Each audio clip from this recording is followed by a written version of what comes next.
Nostalgia is a feeling extremely prevalent in recent decades. It's an emotion as old as humanity itself, so its existence isn't anything out of the ordinary. But the problem is, when you analyze what people say, that everything is so political now, that people were just happier back then, and that kids these days are crazy, the data worryingly seems to support every single statement of downgrade. A direct worsening of the state of affairs compared with a past frame of reference. Something that leads many to claim that the West has fallen, a sentiment stemming from a dissatisfaction with where the modern world is headed. The feeling of having the rug of prosperity pulled out from right under your feet, being robbed of your identity and having to endure what is described as normal yet doesn't feel like it should. But by far the worst experience is being tortured with the snapshots of how great the West used to be, with design offering us a good example. In the 20th century, a style known as airbrush art started making rounds in the commercial world. It featured vibrant colors and dreamlike glamour with soft, hyper-realistic surfaces. From more elaborate to everyday objects, you were being sold dreams and visions. The ads had immense cultural influence way past their limited scope, and they themselves felt like they were crafted, not manufactured. While the 2020s are defined by different iterations of the corporate soft style in use by every public or private bureaucratic monolith. The design combines blobby cost-cutting minimalism with ESG score increasing racial composition, so it's not hard to notice the immediate downgrade. An example of an elaborate, soulful and optimistic style being replaced by a mediocre, gay and simple design. A classic trope. This Roman coin is from the times of Augustus, what many consider to be the peak of the empire. Almost 5 centuries later, this is the depiction of Anthemius, who ruled 4 years before the collapse of the whole enterprise. We can see a direct link between the deterioration in art and the decline of the whole state. The art style was becoming more abstract, rounded and simple. It represented the subjugation of design into a more utilitarian role, a sign of cutting costs. By this time, you might have even forgotten what progress actually looks like. From the search for El Dorado to the exploration of the African interior and culminating in the American frontier, the white men loved venturing into the unknown at the prospect of a better life and glory. At that time, you'd be a fool not to believe in the very tangible concept of progress, something that nowadays seems harder to perceive as all the frontiers have been explored and milled dry. The main driving force of the West shifted from tangible products to shares, options, indices, MBSs, derivatives, prediction markets, and prediction markets on prediction markets. All increasingly inceptive layers to make money off of things that already exist without actually having to produce too much new stuff. Slowly, the financial system has outgrown the actual industries that create material products, as it became more profitable to speculate than to make real things. An ominous sign that we might be flying too close to the sun. The illusion has become real. And the more real it becomes, the more desperate they want it. And the minimalism is the bastard child of this make-believe fake economy. We are pushing the design language to the limits of functionality. And here's a mistake most people make. They assume the empty facades, the flat art and touchscreens are a stylistic choice, a sign of refinement, while in reality minimalism is just an answer to how do we make something cheaper and how do we make it different from the previous thing. And it's not the case that there is no demand for beautiful things. The Western civilization has traded its soul away, chasing the increasingly narrow profit margins. These are placeholders existing in an economic shantytown, temporary slopjects that were built just to keep up with the ever-changing, ever-illusionary market. We are experiencing spiritual poverty as objects that used to fulfill their function and look good are now only reduced to their base utility. But in the modern world, even bare-bones functionality is sometimes too much to ask for. Tech companies are replacing competent native workers with elite human capital from Bangalore, India to save on costs. The side effects are self-evident. Obnoxious monetization and bloatware litter the landscape, part of what I call PowerPoint improvements tailored towards satisfying the shareholders only. Manufacturers of real commodities are shrinking and enshittifying their products as an offering to the god of endless growth. We have to ask ask ourselves the question whether stripping the design of its beauty, devaluing product quality, and employing cheaper workers really is growth or just civilizational cannibalism, something our elites might have a predisposition for anyways, alongside worshipping demonic deities, one of them being the gross domestic product. GDP is the main metric by which we judge the concept of growth. It measures transactions on production goods in the economy. The problem is, over time the actual formula by the means of reclassifying transfers of existing wealth as added value and shuffling the definitions of what counts as investments has developed an optimistic bias that in many cases treats speculation on existing assets the same way as actual production. What worsens already inaccurate metrics is the consumer price index, the calculation behind the official inflation numbers, which also fell victim to subtle tune-ups that mysteriously failed to capture the fastest inflating assets. The modern economy is an example of how value creation differs from value extraction, a shift from the archetype of the pioneer, tradesman, and industrialist to the domination of finance. The verdict is simple. What we see as growth might mostly be fake and gay. So far we've lost a lot of the beauty of old and seen most products sacrifice their quality and functionality to fuel economic momentum. It's a tragic tale of how curiosity, aspiration, and expansiveness degenerated into overt recklessness, blind ambition, and plain greed. But the more pressing matter is, how much more of the West are we willing to leverage away for endless economic gains? We're not the same West we once were. We're in decline.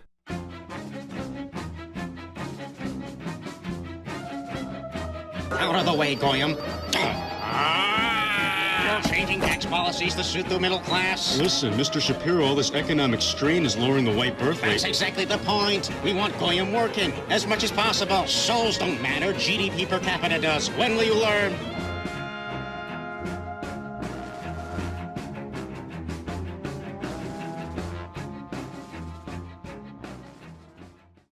But before we continue, what does decline even mean? It is a state in which a civilization starts encountering more problems than it has solutions to, leading to a cascading effect that regardless of the most earnest and effective action taken to prevent it, seemingly never resolves the inner tensions. We look at past societies as petrified organisms befallen by some great calamity. Prolonged droughts, volcanic explosions, earthquakes, plagues, and the overexploitation of land typically spring to mind. Issues that haven't become any less irrelevant today, but what defines decline is primarily human activity. So what about Western civilization? Obviously it's constituted by white people, but which ones? And for how long? Maybe it's Western Christianity, or the numbers of shekels per goy. What I know is that the West is united by the problems it's facing, with culture offering a mirror into that dysfunctional world.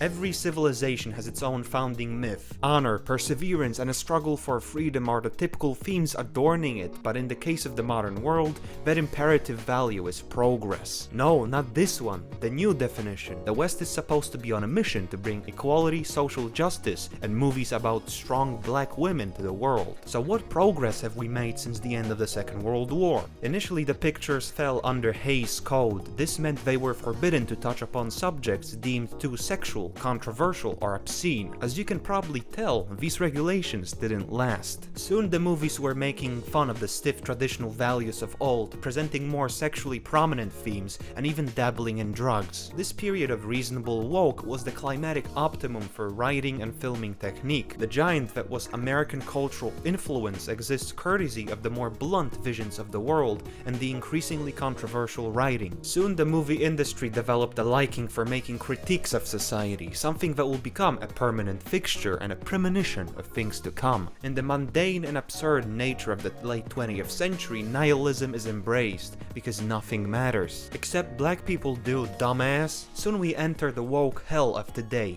Racism becomes the most cardinal sin. Anti-white revenge porn becomes the norm. The white guy is always either clueless or evil. The black guy always gets the white women. Is this what progress looks like? For the bad things white people did, you should be ashamed. while the cool things were done by a black person. The casting is terrible because physiognomy and race are no longer real. The frailest, fattest, and least aesthetically fitting people are playing roles completely unsuitable for their looks. The modern white person is raised in the spirit of the Holocaust, the slave trade, and colonialism, conditioned to see the victims as more worthy of praise just because they lost, a complete inversion of values required for survival.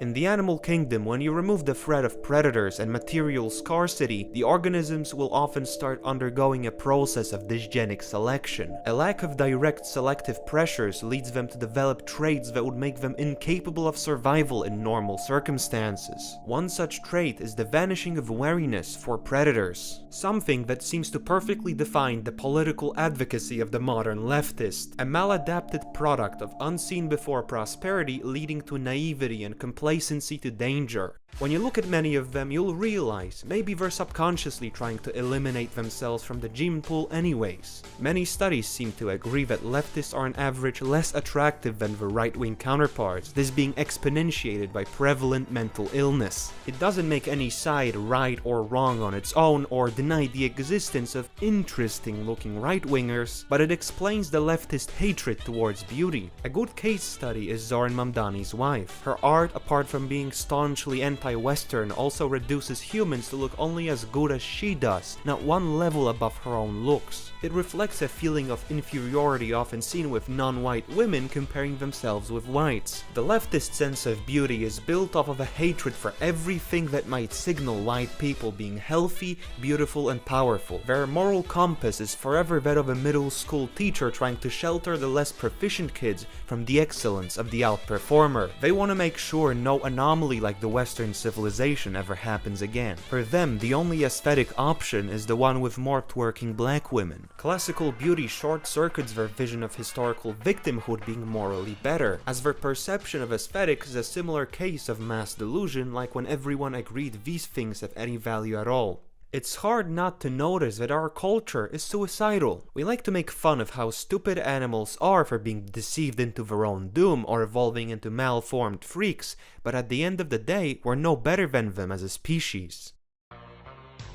So at the end, we are at the intersection of resentful, ugly leftism and cutthroat, degenerate capitalism. We truly got the worst of the both worlds. What many call the Weimar conditions. A period after the Germans were badly humiliated in the First World War that produced an example of a society that had lost any sense of self-worth and dignity but still craved money. The mental archetype of a prostitute, of whom 1920s Berlin was full. No matter the time period, a declining society at the end of the day will always be divided into those who are fine with being demeaned and humiliated and those to whom this is nothing short of rape.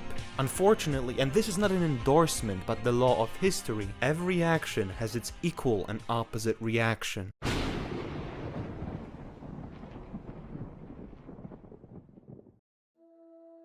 The Chud is an archetype that figures very prominently in online culture. He's broadly defined as a right-wing, ugly, resentful loser who projects his own rejection from society as a misdiagnosis of societal collapse. The thing is, unlike the leftist who is both ugly and wrong, the Chud is ugly but actually gets his predictions right. You want to know what the definition of collapse actually is? It's a meeting point of internal weakness bursting under the weight of external pressure, a dynamic explored thoroughly in Jean Raphael's Camp of Saints, published in 1973. It was a work of, as the author described, a vision. At the height of the Cold War, he made predictions that it isn't going to be nuclear mutually assured destruction that wipes the West off the map, and instead something different. He foresaw the West buckle under a tide of endless migration and made 3 predictions. That white people are going to try and ignore the threat until it's no longer possible, any resistance is going to be portrayed as racism, and the West is slowly going to decay into a third world shithole. After the book was released, Jean Raphael was ridiculed for his warnings and portrayed as a madman,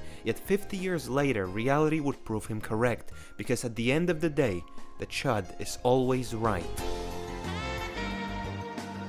In 15 or 20 years' time, the black man will have the whip hand over the white man. It is like watching a nation busily engaged in heaping up its own funeral pyre.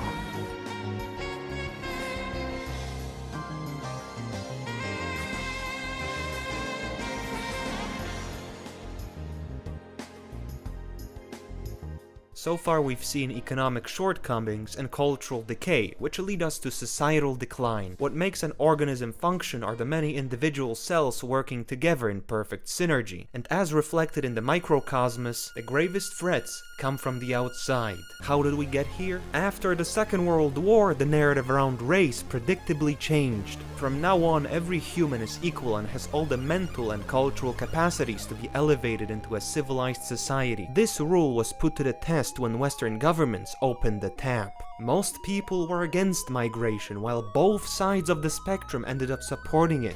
The will of the people was circumvented and the liberal democracy was made a joke. So what do immigrants do? They are given an easy path to vote in elections, completely swaying the outcomes and being easily bribed. The voting power of the natives has been diluted. Similarly, the wages have stagnated as more people competed for the same positions at every pay grade. Universities started becoming foreign-dominated, while house and car prices rose due to increased demand. So what will be the consequences for the West? A process of elite overproduction is taking place. Young men who are promised a reward for following the path of education are increasingly barred from entering the system. They feel betrayed, akin to how the Chinese intellectual elite felt in the 19th century, being told that there are no more positions open for the scholar officials after studying for years to get the career. Having no other options, they created their own state in one of the bloodiest uprisings in Chinese history. Betrayal is the worst feeling. Something the UK government really likes doing. They make the native white people feel discriminated against, uprooted, over-policed, constantly demonized and unevenly treated. The carefully crafted powder keg that is the modern UK is a failed state in the making, because in an emergency neither the rootless foreigners nor the betrayed natives will defend it. One group has no loyalty to the land, while the other might seek to reclaim it. You mean a civil war? In England? You know not the ways of this nation, Mr. Ayrton. Such things do not happen here. Up to this point, I've explained the economic soft effects of mass migration. It expands the consumer base, drives up demand for many commodities and assets, and grows the economy, at least allegedly. People from the third world are used to terrible treatment, and so they get paid less, are less likely to unionize, and the employers often have more leverage over them. A masterclass in cutting costs. The whole narrative about a talent shortage is just a lack of white people willing to degrade themselves into insects. These are the hard effects of migration, the shift of the western city into an economic termite mound. Look at these photos. They were taken in the deepest London slum at the dawn of the 20th century. They look AI generated because despite being impoverished, the area isn't filthy. A state of affairs that didn't last long. Trash lying undisposed in the streets and slum conditions consuming the city, which is filthy for the disgusting third world customs of its new inhabitants. Illegal vendors, people skipping queues, fighting age males staring you down for no reason. It gives off the vibes of an inferior civilization living in the rotting corpse of a long-gone superior one.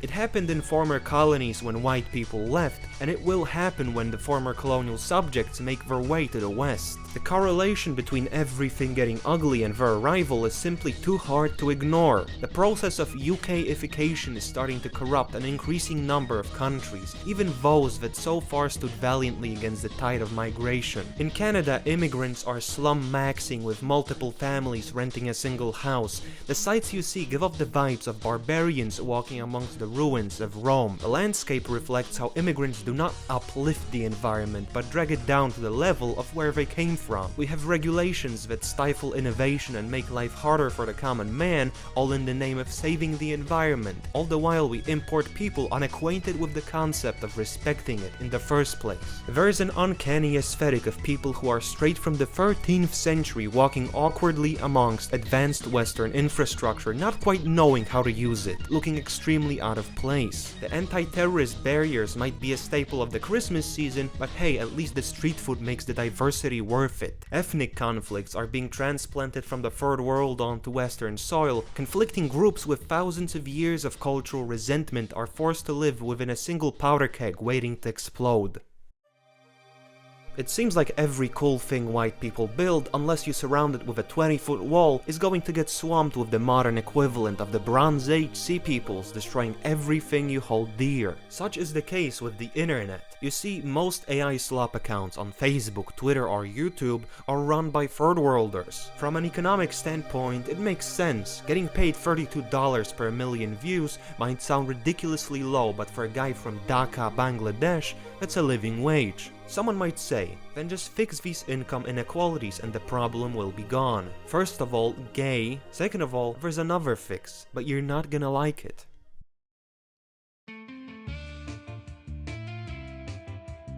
If you spend enough time online, you might notice how there's an ongoing intellectual decline taking place. The content is more crude. I don't think at any point in history such stupid people had so much cultural impact. Even in data, the cognitive collapse is becoming more apparent. The century-long process of steady IQ gains, called the Flynn effect, has actually reversed. Similarly, the literacy rates that we have tirelessly pushed upwards for millennia are actually in freefall, and there are a few explanations as to why. We of course have technology and possible effects of having microplastics in our brains impeding development, but the previously mentioned dysgenics also offer an explanation. Historically, it was the ruling classes who had the most kids. Modern medicine reduced infant mortality to almost nothing, while wealthy and educated people stopped having so many children. So the least intelligent group started dominating the gene pool. Currently, from the perspective of nature, low IQs are rewarded. Apart from this, let's address the elephant in the room. When you import 67 IQ Somalians, they will drag the average down. Then we have the teachers, genuinely some of the most incompetent and evil people walking the earth. For the past few decades, there's been a war between the phonics and the whole language approaches to teaching kids the English language. The latter won, so it became common teaching practice to force kids to memorize how English words sound without actually explaining what combinations of letters make what sounds. This led to a process dubbed kanjification, because kids are taught to read English words as symbols instead of phonetic clusters. This leads to kids not knowing how to pronounce or read words just because they've never seen them before and have not memorized them yet. I focused on America, but Europe largely echoes the same losing battle with functional illiteracy for very similar reasons. But it's not just the teacher's fault. There are policies in place that justify letting borderline illiterate kids graduate, combat the big racism. The current philosophy in teaching is that not letting an entire class of people of color pass is a big no-no, otherwise entire school districts would just be soft-locked out of progressing. It's scary to think that at the most complex stage of civilization we're losing the cognitive ability to fully understand its inner workings. You might not believe that advertisements, buildings, cars or movies reflect societal downfall, but we're dealing with the two best documented classic traits of civilizational collapse, that being destructive migration and the following intellectual decline. From the mysterious sea peoples, barbarian tribal confederations to the united biomass of the global south, we're forging a historical link that proves history really does repeat itself. And yet, the scariest things are those that have no precedent in human history.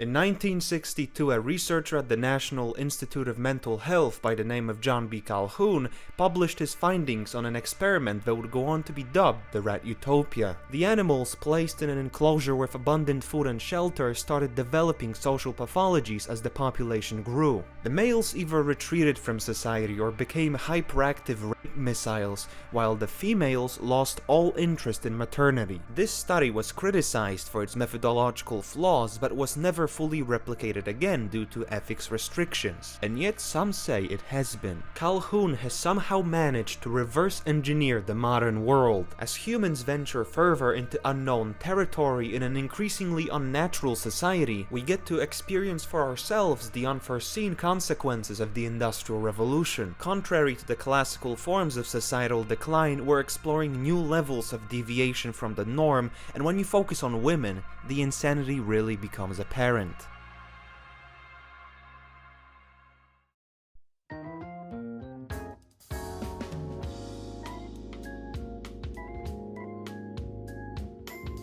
1 year later after Calhoun's findings, Betty Friedan, an American feminist, released a book called The Feminine Mystique, where she argued that women would be better off working instead of being housewives. If you're wondering, yes she was. This book is credited with kicking off second-wave feminism, which wasn't satisfied with women just having voting rights and wanted to strive for equal opportunities in the workplace. 3 things happened as a result. Divorce rates exploded, the birth rate collapsed, and we saw the legendary Gen Z boss in a mini video surface, where your typical office drones goof off in front of the camera. The tasteful naivety of it. Oh my god, it even has an Asian woman. When this video was released, it was like an MK Ultra activation protocol to make people hate women. Let me illuminate 3 reasons why. Women tend to force themselves into previously all-male spaces and instantly demand changes. When they entered the workforce, they demanded modesty boards and more privacy. This trend amplified the shift from the open-plan office design to the dystopian hellhole cubicle farms. One time, literally like 3 of them decided to get into gaming, and that's all it took to cause unprecedented upheaval in the community. The same goes for gyms, and some even say they ruined racism. They made racism unfunny. But this is just one reason. Someone might observe that I'm just seething that women are having fun,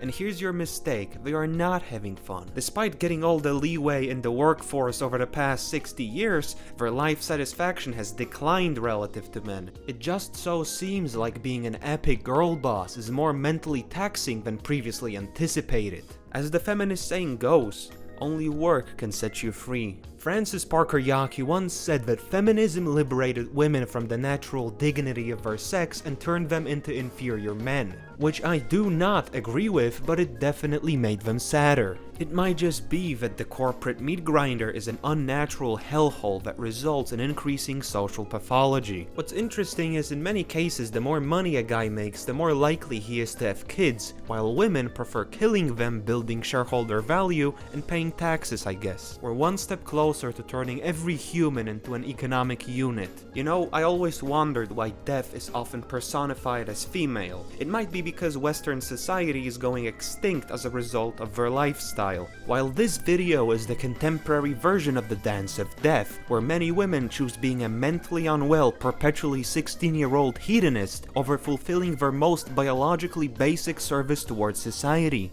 that being its preservation. And by the way, if anyone thinks this segment is supposed to be misogynistic, please reconsider whether brainwashing the fair sex into living sad and unfulfilling lives was the pro-women stance in the first place. Suffice to say, the feminist experiment can be concluded as a catastrophic failure. But in order to not sound like a raging homosexual, we have to even out the scales, because what the guys are doing is equally bad.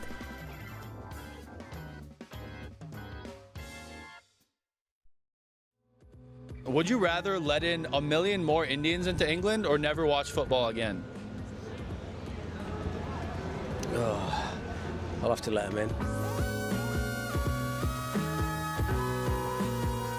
There is a distinct genre of man that loves watching sports ball, the hypnotic effects of which cannot be easily broken. A subject that embodies everything wrong with the current state of society, all in one package. A demographic replacement, obnoxious politics, gambling marketed as investing, and worst of all, it makes you care a bit too much about things that are a bit too irrelevant. This reminds me of The Brave New World, a novel that presented an interesting dystopian vision where the government keeps the general masses docile by distributing a happiness-inducing drug called Soma. Contrary to what we see in 1984, the ruling elite doesn't have to use terror, instill a constant state of war, or intimidate its people. Distracting them is enough. Look at Canadians. There was more outrage over a lost ball game with the US than after 20 Guerrillan Indians were dumped on their soil overnight.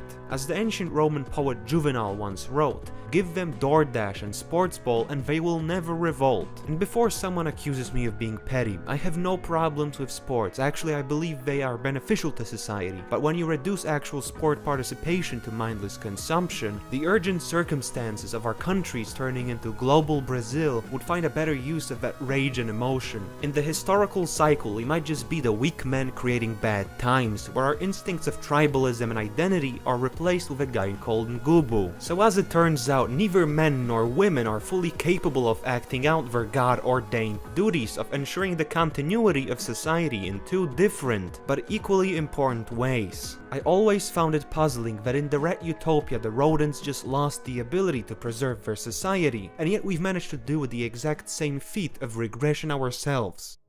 But let's focus on the type of content sports ball is a part of, that being goyslop, a name that applies to any form of entertainment that in return for short-term dopamine slowly turns you into a goy slave gynozogged lobotomite. Sports gambling, endless social media feeds, and porn hit white men like crack hit black ghettos in the 80s. The most socially destructive behaviors are now gamified and accessible at any place and time. There hasn't been a worse time to be alive as someone with low impulse control. The consumption is pervasive, it's everywhere, working like a carrot on a stick, selling you dreams of escaping the poverty spiral. When Epstein referred to the general masses as the goyim, this is what he meant: people who live just to consume illusions. Just like technology made warfare even more inhuman than it already was because it refined killing to a science, the development of technology created a butterfly effect of abominations that are increasingly efficient at exploiting our own subconscious cognition against ourselves. For the first time in centuries, we have reached a point where the use of technology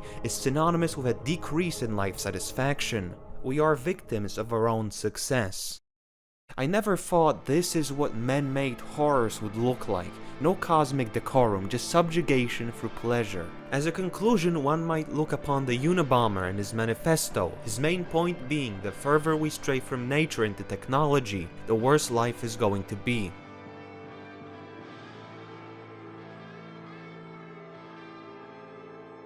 This whole video was inspired by a single prophetic 4chan post uploaded all the way back in 2013. There will be no collapse the way some people think of it. You'll just notice that every day simple things will become a little more expensive. Everyone's homes and apartments will start to get smaller. Your work hours will get longer, but your pay will decrease. You'll see family and friends less and find that in time you care less about them. Every day you'll find yourself lowering your standards for everything: work, food, relationships, etc. Job security will no longer exist as a concept. People will start hanging on to clothing longer and longer. Less people will get married, even less will have children. People will engross themselves in technological distractions and fantasy while never truly experiencing the real world. This vision of a slow and methodical decline goes against the grain of a typical religious or cinematic depiction of civilizational collapse. Our imagination suggests abruptness and volatility, but we aren't undergoing societal collapse. Decline is a better term. Instead of hell, we're headed towards purgatory. Functional societies having their systems contradicted and values reversed, their people and cultures replaced. Except unlike in the paradox of Theseus's ship, we're downgrading almost every aspect. Still, one question remains unanswered. How did a post from 2013 predict the future so well? Every civilization will have some prediction about the end times, but when you separate the insane from the reasonable, you're left with a few archetypical chuds. Oswald Spengler is one of them. After the First World War, he predicted rampant materialism, urbanization, sterile intellectualism, and the inevitability of collapse. To him, a civilization is an organic being, and as a result is subject to the elementary laws of nature. It is born, reaches its peak, and like every other organism, soon shrivels up and dies. This belief makes a lot of sense when you realize that some things are predestined to get worse. In 1790s America, the local and state taxes were minimal, and the federal taxes were so low a year's worth of them could be paid off with 4 days' worth of wages. Unfortunately, each war and crisis brought about new taxes that became like guests that refused to leave. Similarly, in Europe you have useless welfare states that pay more to those who are unproductive than to the actual workforce. What doesn't help our situation is once the government grabs a hold of power, it will never let go. We are seeing a shift towards the interception of user data barely disguised as online safety regulations. People are catching on that there is nothing more permanent than a temporary government policy. What many called the ratchet effect, that some things just keep getting worse. The process of bureaucratic bloat makes governments about as functional as a Brazilian slum. The legislation that began with reasonable action soon snowballed into micromanaging your life. As Carol Quigley put it, we're dealing with the metamorphosis of social instruments, which which were set up to meet actual needs, into institutions which serve their own interest at the expense of social needs. One of the best documented human behaviors in history is the inability or unwillingness to correct the course of changes leading to failure. The bureaucracy would rather splatter its remains for spontaneous combustion than reduce its size willingly.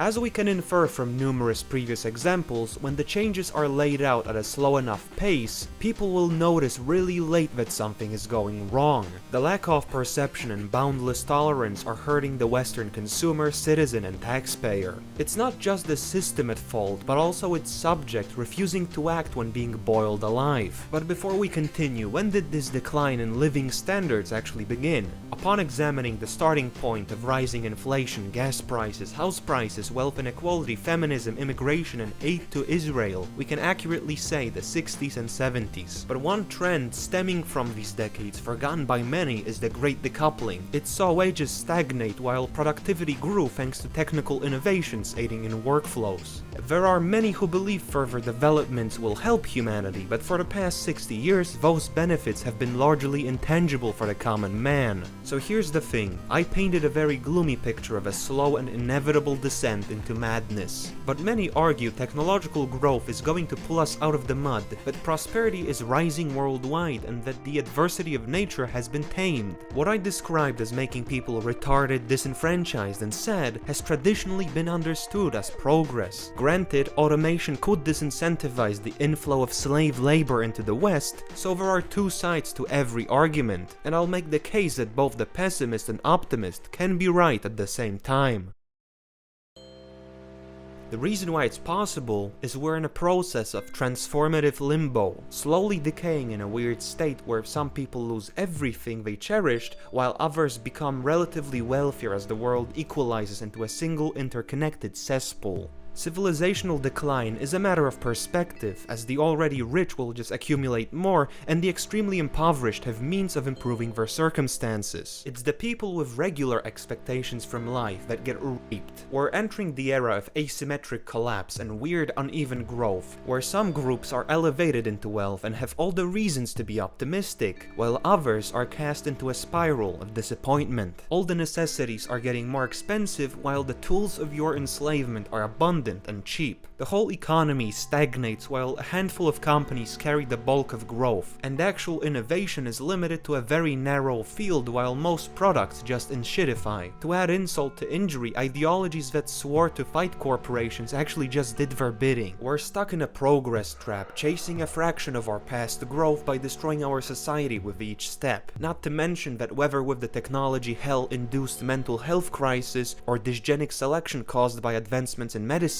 even our success has dealt us debilitating blows. It does feel like a civilization has an expiration date, but the prosperity of the 20th century was more like a historical exception than an achievable norm. And instead of amending past mistakes, growing a moral spine, rethinking past dogmas, and placing our people first, we gain no new knowledge of ourselves, continuing on a path that benefits fewer and fewer people.